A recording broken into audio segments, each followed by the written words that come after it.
Hey there, and welcome to Bright Mind, where smart thinking starts here. Whether it's school tips, life skills, or cool facts, we've got you covered. Subscribe, stay curious, and let's build bright minds together.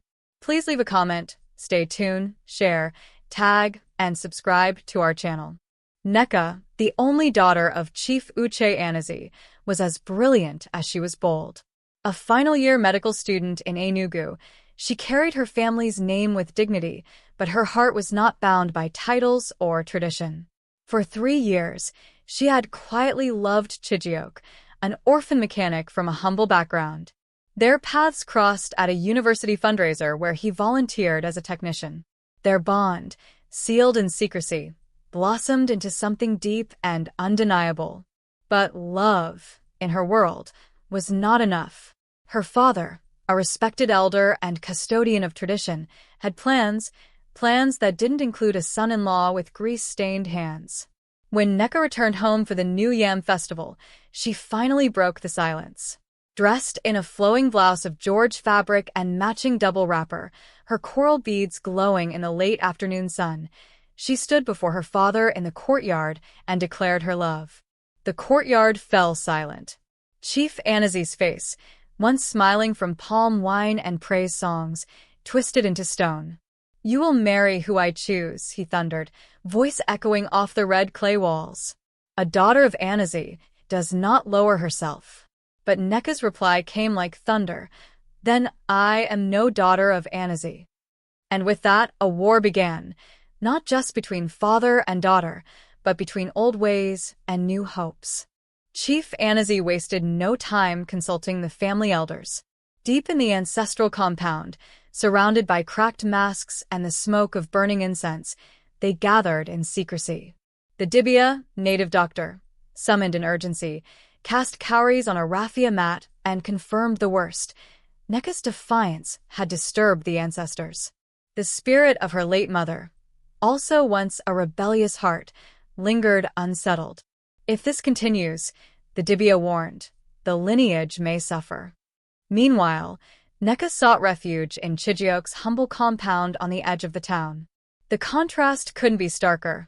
Mud walls lined with banana leaves, the air filled with the scent of roasted maize. Yet here, she found peace. They planned to leave the village for Lagos, far from family eyes, to build a life of their own. But love built on exile is love that carries weight. The ghost of her mother appeared in a dream that night, draped in uli body paint and ancient cloth, whispering, "You must not run from the land. You must fight for it." Chief Anazi called for the Ndaiki, the village council of elders. Before them, he presented his case, that his daughter's actions disgraced not only the family, but the entire clan. His longtime political rival, Chief Okafor, saw opportunity. "Let her go," he said with a smile. "If her love leads to ruin, so be it. It will teach others." But not all elders agreed. Some saw Nneka's courage as a symbol of changing times. The debate grew tense, and eventually, a compromise emerged. If Chijioke could prove himself worthy in a traditional trial, the gods would decide.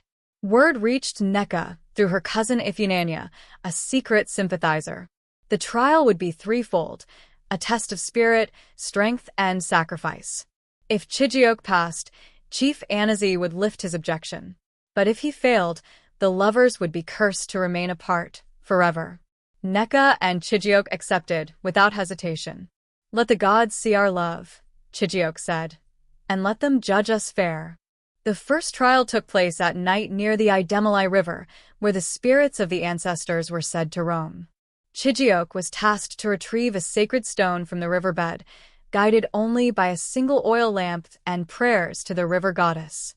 He entered the dark waters as elders chanted and villagers watched from the banks. Hours passed, and many believed he had drowned.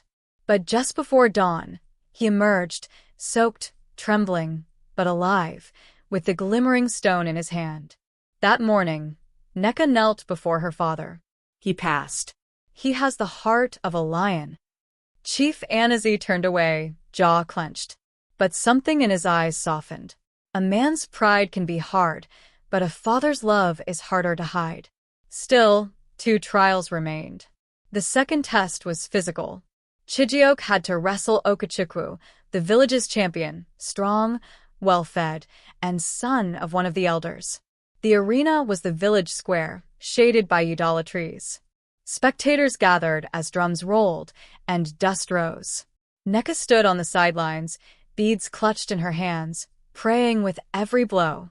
The fight was brutal. Blood was spilled.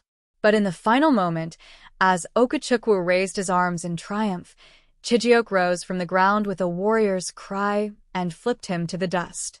Silence fell. Then cheers. Even Chief Anazi did not hide his admiration, though his pride made him leave without a word. 2 trials down, one remained, the hardest. For the final trial, the Dibia called for a personal sacrifice, not of blood, but of legacy. Chijioke was told to relinquish all claims to Nneka publicly if he truly loved her. Only then, the Dibia said, can we know his love is not selfish. At the village square, with all watching, Chijioke took the sacred Ofo staff and announced he would step away if that was what would bring peace to Nneka's family. Nneka cried out, rushing forward, falling to her knees. No. I choose him. I would rather live poor and free than rich and imprisoned. The elders conferred. Even Chief Okafor nodded. Finally, Chief Anazi rose. Enough. You have passed the trials. But this union must not dishonor our name. He turned to Chijioke. You will be my son, not by birth, but by fire. The following New Yam festival brought a different kind of celebration. Chijioke, now wearing a richly embroidered ISI Aga top, stood beside Nneka in the family compound. The elders blessed their union with kola nut and palm wine. Drummers played rhythms that danced with joy. Nneka's smile returned to the courtyard where once her voice had caused thunder. She had not only won love, she had redefined legacy. As the sun set, Chief Anazi placed a hand on her shoulder. Your mother would have been proud. The ancestors, it seemed, had not been angered, but awakened. In the clash between tradition and change, a new path had been carved, one where love and legacy could walk side by side.